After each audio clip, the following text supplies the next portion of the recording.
बिस्मिल्लाहिर्रहमानिर्रहीम। अस्सलाम वालेकुम डियर स्टूडेंट्स। आज का जो हमारा टॉपिक है वो है बायोडाइवर्सिटी। ठीक है, सबसे पहले तो हम देखते हैं बायोडाइवर्सिटी खुद होती क्या है।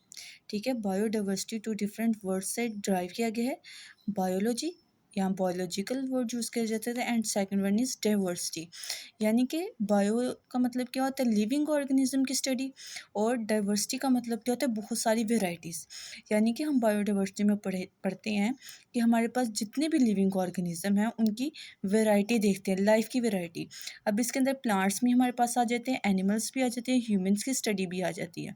ठीक है, जब हम एनिमल्स की बात करते हैं तो उसके अंदर भी हमारे पास काफ़ी सारी कैटेगरीज आ जाती हैं। फॉर एग्जांपल हमारे पास फिशेस आ जाती हैं, क्वाड्रेट्स आ जाते हैं, एम्फीबियंस आ जाते हैं, रेप्टाइल्स आ जाते हैं, एवियंस आ जाते हैं। सेम इसी तरह अगर हम लोग प्लांट्स की बात करते हैं तो प्लांट्स की भी काफ़ी सारी वेराइटीज़ होती हैं। ठीक है, जैसे हमारे पास ब्रायोफाइट्स होते हैं, एंजियोस्पर्म्स होते हैं, जिम्नोस्पर्म्स होते हैं। तो इसी तरह से ये क्या है, हमारे पास वेराइटी ऑफ फॉर्म्स है, और ये कहाँ पर प्रेजेंट होती है, डिफरेंट इकोसिस्टम में। अब इकोसिस्टम आप किसको कहते हैं, किसी भी ऐसे एरिया को कहते हैं जहाँ पर लिविंग ऑर्गेनिज्म का इंटरेक्शन नॉन लिविंग थिंग के साथ हो, तो इसको आप क्या बोलते हैं, बायोडाइवर्सिटी। ठीक है, फॉर एग्जाम्पल लिविंग ऑर्गेनिज्म का नॉन लिविंग के साथ क्या रिलेशनशिप हो सकता है, इसमें हम एग्जांपल ले सकते हैं पॉन्ड इन्वायरमेंट की। फॉर एग्जांपल जो वाटर होता है वो नॉन लिविंग थिंग है, लेकिन इसके अंदर हम लोग अगर फिशेस की बात करते हैं या क्रैब्स की बात करते हैं या अदर सी फ्लावर्स की बात करते हैं, तो ये क्या है, हमारे पास लिविंग थिंग्स है। तो लिविंग थिंग का नॉन लिविंग थिंग के साथ जो रिलेशनशिप होता है उसको हम इकोसिस्टम कहते हैं। ठीक है, अब देखें यहाँ पर क्या बात की जा रही है, encompassing the diversity of species. ठीक है, स्पीशीज़ की डाइवर्सिटी आ जाती है, यानी कि वैरायटी आ जाती है। वैरायटी के साथ साथ जीन्स की बात की जाती है। जीन्स का मतलब क्या है, जेनेटिक लेवल में चेंज आना, एंड इकोसिस्टम। ठीक है, इकोसिस्टम को हम स्टडी करेंगे तभी तो वहाँ पर हम लोग डिफरेंट स्पीशीज़ को स्टडी कर सकते हैं। ठीक है, ये रिप्रेजेंट करता है रिचनेस, यानी कि कितनी ज़्यादा स्पीशीज़ प्रेजेंट है, रिचनेस यानी कि हाई लेवल, हाई नंबर। ठीक है, एंड वेरिएबिलिटी यानी कि वैरायटी कितनी है, और उन ऑर्गेनिज्म की जिनकी हम वेराइटी की बात कर रहे हैं, तो फॉर एग्जाम्पल अगर हम लोग कहते हैं फ्रॉग्स, नंबर ऑफ फ्रॉग्स कितने हैं। ठीक है, फिर हम बता सकते हैं, जैसे अगर हम लोग कहते हैं कि वल्चर की जो स्पीशीज़ है वो अब एक्सटिंक्ट हो चुकी हैं, बिल्कुल ख़त्म हो चुकी हैं। वो कैसे पता चला, बायोडाइवर्सिटी को स्टडी करके। ठीक है, पहले हम लोगों को पता चला कि जैसे अगर हम लोग अभी रिसेंट एग्जांपल लेते हैं पैंडास की, तो वो जो पैंडास की जो जनरेशन है वो क्या हो रही है, कम हो रही है, उनको कंजर्व किया जा रहा है बाय दी चाइनीज़। ठीक है ना, तो चाइना क्या कर रहे हैं, उनको कंजर्व कर रहे हैं, और वो कैसे कंजर्व करें, कैसे पता चला कि जो पॉपुलेशन है वो रिड्यूस हो रही है, क्योंकि बायोडाइवर्सिटी को स्टडी किया जाता है, उनकी रिचनेस देखी जाती है, उनके नंबर्स देखे जाते हैं। ठीक है, and there interaction with each other. फिर ठीक है, इसमें क्या बताया जा रहा है, जो लिविंग ऑर्गेनिज्म है उनका रिलेशनशिप दूसरे लिविंग ऑर्गेनिज्म के साथ प्लस विद देयर इन्वायरमेंट। ठीक है, इंटरेक्शन किसके साथ, अदर लिविंग ऑर्गेनिज्म के साथ, और इन्वायरमेंट। ये आपके पास है बायोडाइवर्सिटी। ठीक है, bio means living organism and diversity means variety, यानी कि लिविंग ऑर्गेनिज्म की डाइवर्सिटी की बात की जा रही है on the level of species, genes and ecosystem. अब सबसे पहले हम देखते हैं कि इकोसिस्टम होता क्या है। ठीक है, an ecosystem is a dynamic and interactive system composed of living organism and their physical environment. ठीक है, और लिविंग ऑर्गेनिज्म कोई भी आप लोग लिविंग ऑर्गेनिज्म ले सकते हैं। फिजिकल इन्वायरमेंट क्या है, यानी कि फॉरेस्ट हो सकता है। ठीक है, वाटर इन्वायरमेंट हो सकता है, एक्वेटिक लाइफ के बारे में आप लोग कह सकते हैं। It includes all the biotic factor and as well as abiotic factor. Bio means life. ठीक है, बायोटिक फैक्टर क्या है, जो लिविंग थिंग्स हैं। एबायोटिक फैक्टर्स क्या है, जो नॉन लिविंग थिंग्स है। नॉन लिविंग थिंग्स में आपके पास एयर आ जाता है, टेम्परेचर आ जाता है, वाटर आ जाता है। ठीक है, इन दोनों चीज़ों को मिला के आप लोग क्या स्टडी करते हैं, इकोसिस्टम। ठीक है, जिसमें इंटरेक्शन होता है लिविंग ऑर्गेनिज्म का अपने फिजिकल इन्वायरमेंट के साथ एट डायनेमिक लेवल। डायनेमिक का मतलब क्या होता है, यहाँ पर डायनेमिक से मुराद है कि लिविंग ऑर्गेनिज्म का कि जो इंटरेक्शन है उसमें चेंज आना। ठीक है, इंटरेक्शन का लूज़ हो जाना। फॉर एग्जांपल अगर आप लोग ट्रीज़ को कट कर देते हो तो हैबिटेट लॉस हो जाता है काफ़ी सारी स्पीशीज़ का, तो वो क्या होता है, उनके डायनेमिक स्ट्रक्चर्स में चेंज आ रहा है। ठीक है, उसके बाद है सेकंड, आपके पास डेफिनेशन है निच की। अब निच क्या होता है, निच का मतलब है रोल या फंक्शन ऑफ ऑर्गेनिज्म या स्पीशी का, किसी भी स्पीशी का या ऑर्गेनिज्म का रोल क्या होता है इकोसिस्टम के अंदर। ठीक है, फॉर एग्जांपल आपके पास बहुत कॉमन एग्जांपल है हैबिटेट की, यानी कि घर घर की। ठीक है, जो एनिमल्स का घर होता है वो हैबिटेट है, उनके रहने की जगह है। ठीक है, इसका इंटरेक्शन विद अदर ऑर्गेनिज्म। ठीक है, इसमें आप लोग कह सकते हैं, इंटरेक्शन की बात की जाए तो प्रीडेशन। प्रीडेशन में आपके पास टू ऑर्गेनिज्म इन्वॉल्व होते हैं। ठीक है, जिसमें प्रीडेटर और प्रे होता है, एक शिकार करने वाला होता है और एक शिकारी होता है। ठीक है, उसके बाद है कंपटीशन। कंपटीशन किस बेसिस पे हो सकता है? कंपटीशन फूड के लिए की जाता है, जो एनिमल्स हैं फूड के लिए फाइट करते हैं, शेल्टर के लिए फाइट करते हैं। ठीक है, स्पेस के लिए फाइट करते हैं। उसके बाद है सिम्बियोसिस। सिम्बियोसिस जो है ये क्या है, टू मेंबर्स में जो डिफरेंट स्पीशीज भी हो सकती हैं, सेम स्पीशीज भी हो सकते हैं, उनका एक दूसरे के साथ रिलेशनशिप को क्या बोलते हो? सिम्बियोसिस। ठीक है, इसमें एक कोमेंसुअलिज्म आ जाता है, म्यूचुअलिज्म आ जाता है। ठीक है, मल्टीपल ऑफ टाइप्स आ जाती हैं। एंड इट्स रोल इन, और फिर ये किस में रोल प्ले करता है ये ऑर्गेनिज्म? एनर्जी फ्लो में। ठीक है, अब एनर्जी रोल में ये कैसे रोल प्ले करते हैं? किसी भी ऑर्गेनिज्म की बात की गई है ना कि वो इकोसिस्टम में कैसे रोल प्ले करते हैं। फॉर एग्जांपल, सबसे पहले फूड चेन में आपके पास आते हैं प्लांट्स। ठीक है, प्लांट्स के बाद आ जाते हैं आपके पास ग्रॉस हॉपर्स। फॉर एग्जांपल, जो ग्रास खाते हैं वो ग्रॉस हॉपर्स होते हैं। उनके साथ साथ गोड्स भी आ सकती हैं।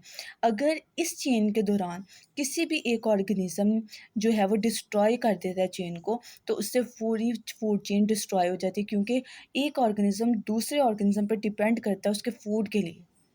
ठीक है, इसके बाद चलते हैं बायोडाइवर्सिटी असेसमेंट लेवल पे। असेसमेंट का मतलब क्या होता है? जायज़ा लेना। ठीक है, अब बायोडाइवर्सिटी को मल्टीपल्स लेवल्स के साथ या मल्टीपल स्टेप्स के थ्रू उसको क्या किया जाता है? स्टडी किया जाता है। ठीक है, उसको स्टडी किया जाता है ताकि मल्टीपल ऑफ इंसाइट्स को जो कि कॉम्प्लेक्सिटी ऑफ लाइफ में इन्वॉल्व हो रही हैं उनको देखा जा सके। ठीक है, अब इसमें क्या है, सबसे पहले हमारे पास पॉइंट है स्पीशी लेवल। जब आप लोग बायोडाइवर्सिटी को स्टडी करते हो तब आप लोग किस लेवल पे देखते हो? स्पीशी लेवल पे देखते हो सबसे पहले। कि फॉर एग्जांपल आपके पास है एनिमल, एनिमल्स में भी आपके पास आ जाते हैं एवियंस यानी बर्ड्स। अब बर्ड्स में भी आपके पास काफ़ी सारी कैटेगरीज होती हैं, तो यानी कि आप लोग हर ऑर्गेनिज्म को उसका स्पीशी लेवल पे जाके देखते हो। ठीक है, at species level biodiversity is assessed by identifying. सबसे पहले तो आप स्पीशी को आइडेंटिफाई करते हो कि ये स्पीशी कौन सी है, फिर उसको काउंट करते हो and count different species present in the given area. कोई भी आप लोग गिवन एरिया लेते हो उसकी स्पीशीज को काउंट करते हो। स्पीशी की जो डाइवर्सिटी होती है उसमें सिर्फ नंबर ऑफ़ स्पीशीज़ नहीं आती, बल्कि उसके अंदर उसकी अबंडेंस भी आती है कि कितनी ज़्यादा ऑर्गेनिज्म है। ठीक है, कितनी ज़्यादा स्पीशीज़ के नंबर हैं, उसके बाद उसकी डिस्ट्रीब्यूशन कहाँ कहाँ पर है, मल्टीपल एरियाज़ में है या किस तरह से है। फिर उसके बाद देखा जाता है जेनेटिक लेवल पे। अब जेनेटिक लेवल से यहाँ पर क्या मुराद है स्टूडेंट्स के? बायोडाइवर्सिटी को वैरायटी ऑफ जेनेटिक इन्फॉर्मेशन के बेसिस पे भी देखा जा सकता है। जैसे अगर हम लोग बात करते हैं एवोल्यूशन की, तो उसमें क्या आता है, ऑर्गेनिजम्स के जीन्स में चेंज आता है, तो इसकी वजह से वो कम्प्लीटली एक दूसरे से डिफ्रेंशिएट होना शुरू हो जाते हैं। फिर हम लोग उसको जेनेटिक बेसिस पे देखते हैं। ठीक है, contain with in all individual of organism of this species, यानी कि एक स्पीशी के हर इंडिविजुअल को उसको स्टडी किया जाता है जेनेटिक लेवल पे। ये जो जेनेटिक डाइवर्सिटी होती है वो बहुत ज़्यादा इंपॉर्टेंट रोल प्ले करती है अडेप्टेबिलिटी पे, यानी कि वो इन्वायरमेंट को किस बेसिस पे अडेप्ट कर सकते हैं, और उस वो जो फिर स्पीशीज़ होती हैं वो फिर कैसे सर्वाइव करती हैं। ठीक है, किस तरह से इन्वायरमेंटल जो चेंजेस हैं उनके साथ किस तरह से उनको टैकल करती हैं, उन चैलेंजेस का कैसे सामना करती हैं, ये सारी चीज़ें आ जाती हैं जेनेटिक लेवल की स्टडी से पता चलती हैं।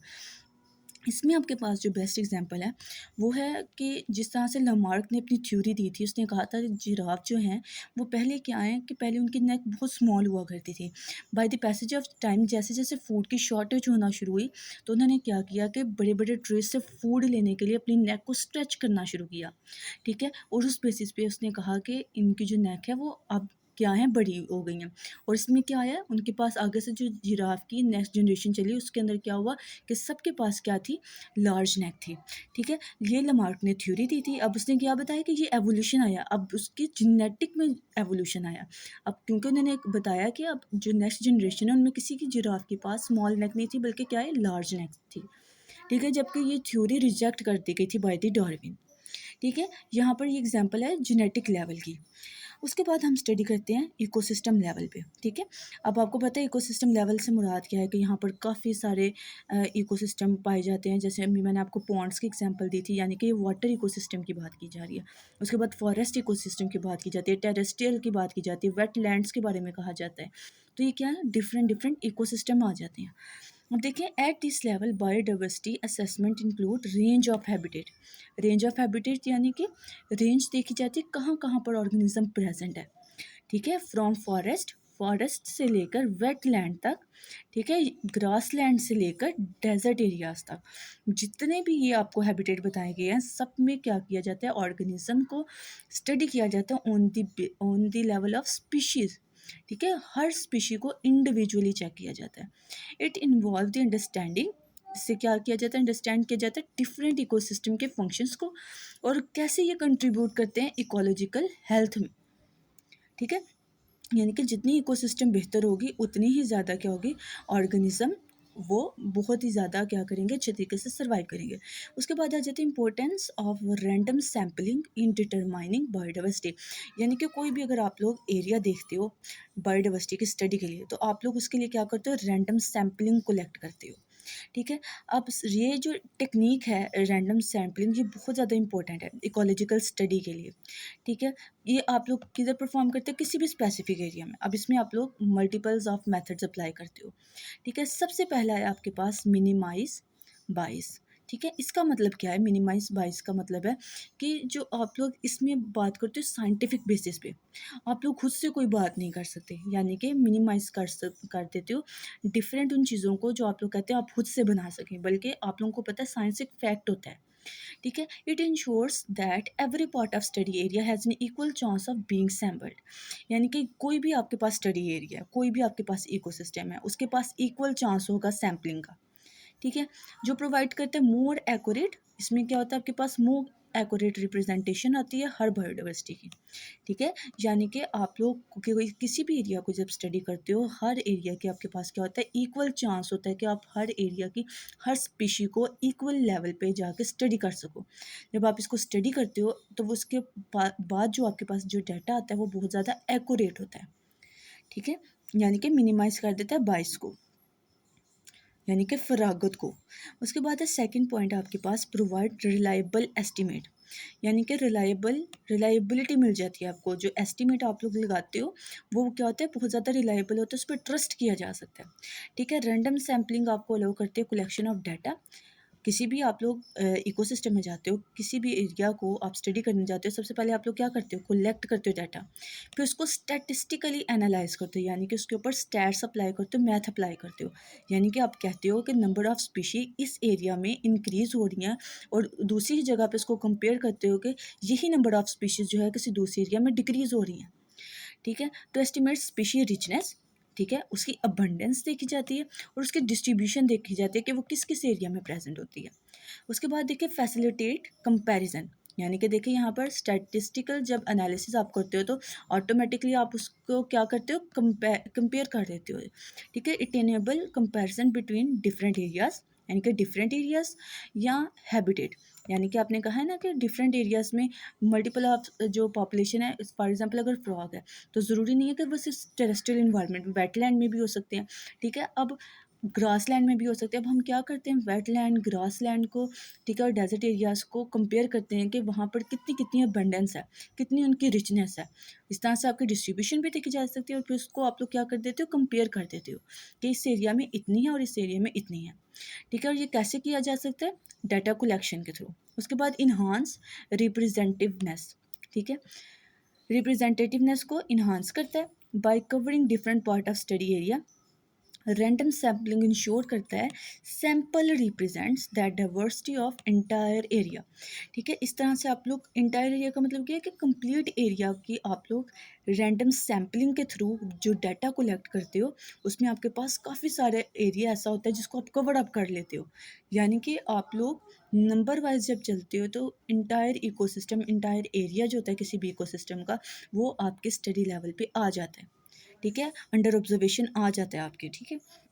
लास्ट पॉइंट है इसमें, स्पोर्ट कंजर्वेशन एफर्ट। कंजर्वेशन का मतलब क्या होता है, प्रिजर्व करना, ठीक है। अब जब आप लोगों ने स्टडी कर ली है, बायोडाइवर्सिटी को डिफरेंट एरियाज़ पे डिफरेंट मेथड्स के थ्रू उसका आप लोगों ने सैंपल कलेक्ट कर चुके हैं, आप लोग उनकी डिस्ट्रीब्यूशन चेक कर चुके हैं, उनको कंपेयर कर चुके हैं एक दूसरे के साथ।